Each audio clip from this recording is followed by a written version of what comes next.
Many people feel that the logic and inference questions are the hardest type of passage on the SAT exam.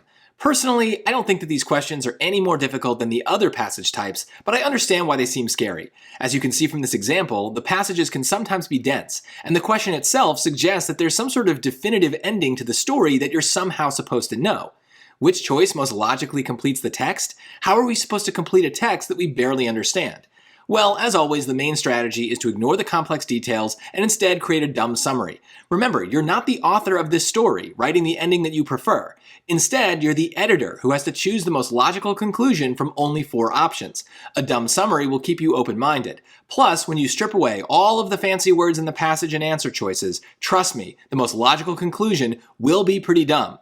We'll come back to this passage in a minute, but first, here's an example where I've stripped a different passage down to its dumbest version, eliminating all of the complicated details so that we can focus on what the logic questions want from us.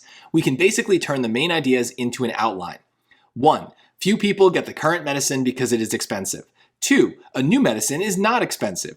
3. This suggests that blank. This outline is the basics of what you'd want to understand, but it's not my dumb summary. I think we can dumb this down even further and use our dumb summary to predict the answer that will fill the blank. A dumb summary of the first line would look like this. Essentially, increasing the price equals a decrease in the number of people. Line 2 tells us that the price is decreased. Basically, we're just flipping the arrows of our dumb summary. If a high price means few people, then a low price means more people. I think we can safely predict that the answer will be something like this suggests that more people will get the new medicine. Obviously, the actual correct answer will be a more complicated version of that, but having the dumb version keeps us focused on the main idea so that we're not distracted by all of the details in the wrong answers. Let's look at another warm-up example. This time, I've outlined the passage like this. 1. The experiment found a result. 2. But the experiment ignored something important. 3. This suggests that blank.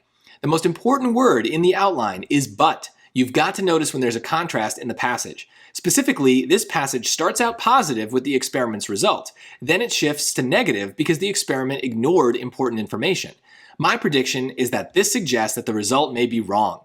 This exact situation is very common on SAT passages, but I'm not basing my answer on that experience. It fills the blank in a way that requires minimal effort and minimal logic. But notice that, technically, I'm filling the blank with information that is not already in the outline. This is what makes logic inference questions so scary. It feels wrong to add new information, but it's sometimes necessary. Still, you want the added information to stick as closely as possible to the information that was given in the rest of the passage. In this case, the passage never says that the result is wrong. But if we have an experiment that ignored something, then it's logical that the result is wrong. The warm-up examples helped us see some of the more nuanced strategies that we should use for the logic questions. We still want to use dumb summaries, and a big part of that is ignoring all of the technical terms in the passage. The SAT is trying to overwhelm you with scientific jargon and new words, but they are just the disguise that the real main idea is wearing. The most important words will describe these proper nouns in ways that should be more familiar. And of course, if we notice a contrast word, we need to pay very close attention to what's happening both before and after it. When it comes time to fill in the blank, we want an answer that sticks closely to the passage, but remember, we're likely adding new information in some way. If you are stuck between 2 answers, I recommend picking the one that takes the least effort to explain using the rest of the passage. The more logic that you need to use, the more likely you're adding too much new information and getting the question wrong. Let's look at a full passage example. This is the passage I showed earlier. I'll read it and highlight the words that matter most as I get to them. Notice that I do not highlight the science terms because they probably don't matter. Lorem Ipsum and her colleagues discovered a breakthrough enzyme recombinant that produces cytosomes at a rate that biochemists had previously thought impossible.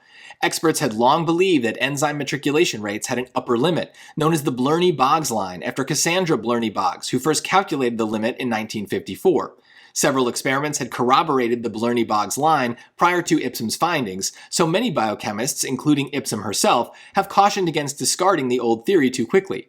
This suggests that blank. Hopefully, you also notice that there's a big contrast in the passage. Even though we don't have an obvious contrast word like but or however, we can still see the connotation shift as we read.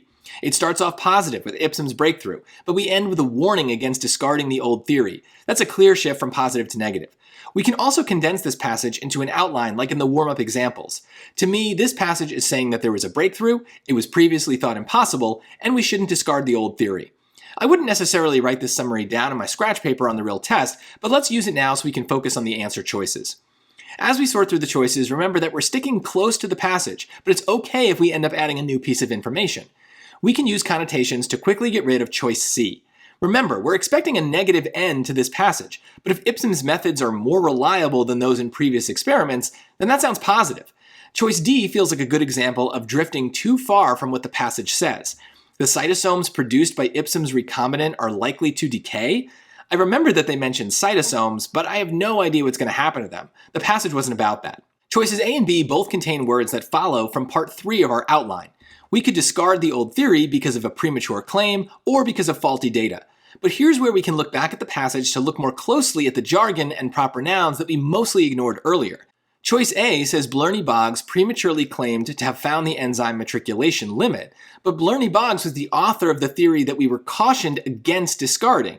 It was Ipsum's new discovery that might be wrong, not Blerny-Boggs' previous limit. Choice B gets it right.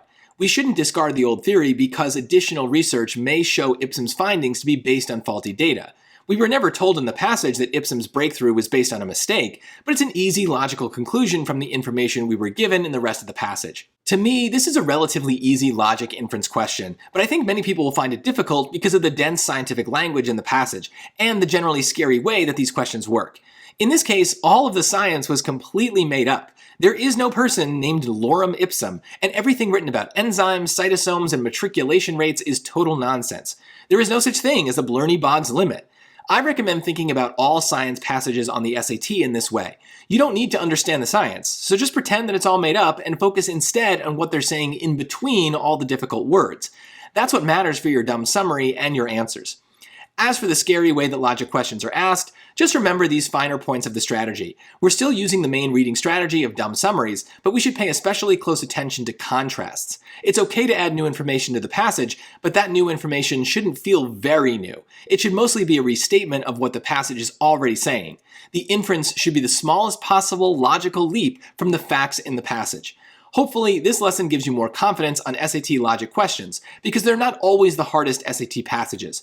Just keep it simple, and the logical conclusions should flow nicely from the passage. Good luck, and thanks for watching.